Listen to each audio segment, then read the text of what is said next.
Good morning. This is Grandma Freeman, and this morning I'm making some sugar cookies. And I'm also going to add some chocolate chips as I mix this together to make it chocolate chip cookies.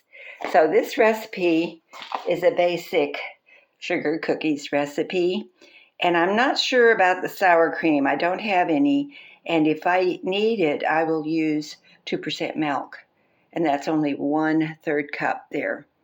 So if you want to get a screenshot, here it is. This is sugar cookies recipe. But instead of margarine, I'm using butter, and my butter was frozen stiff right out of the freezer, so I microwaved it for about 30 seconds and softened it. So I'm going to cream the margarine and sugar together, and I'm going to use this hand mixer. And old-fashioned. That's the old-fashioned way.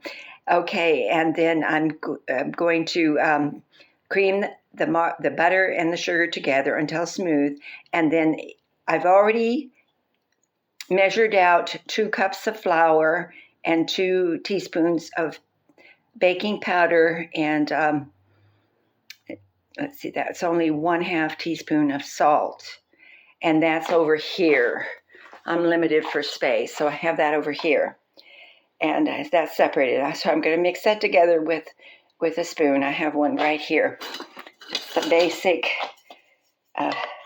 mixing spoon. So I'm just going to do that for a little while.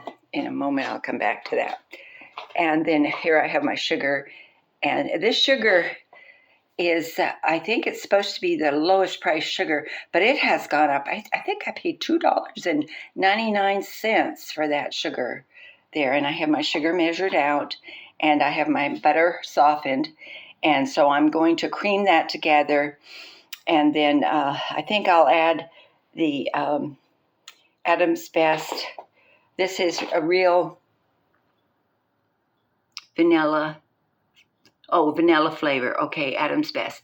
Okay, so I'm going to add a teaspoon of that in there, and then mix that together real well, and then take it over here after I mix this flour and salt and baking powder up real well. I'm going to add the sugar and butter that's creamed together in there, mix it up real good, and then I'll fold in some chocolate chips. And this recipe says that to do the real basic sugar recipe, you need to chill it in the refrigerator for at least 12 hours. Well, I don't have that much time, but I will chill it, and then I will roll it out into balls and place it on a cookie sheet, and then I will bake it at 350 degrees it says for approximately 5 minutes. Well, I'll check it. My oven is probably, I don't know if it's calibrated right, but sometimes it takes longer to get it done on the bottom and the top. So I'll just play that by ear until I get it going. I'll do 5 minutes and check on it. Okay, so that's it. Here it is if you haven't gotten a screenshot yet. Okay. I may come back with, I hope this works for me without the sour cream, and maybe without even any milk. It depends on the texture. I'll just have to see if I can mix it without the milk. Okay, kids, have a wonderful day. Happy Halloween. I hope you have lots of trick-or-treaters. Bye now.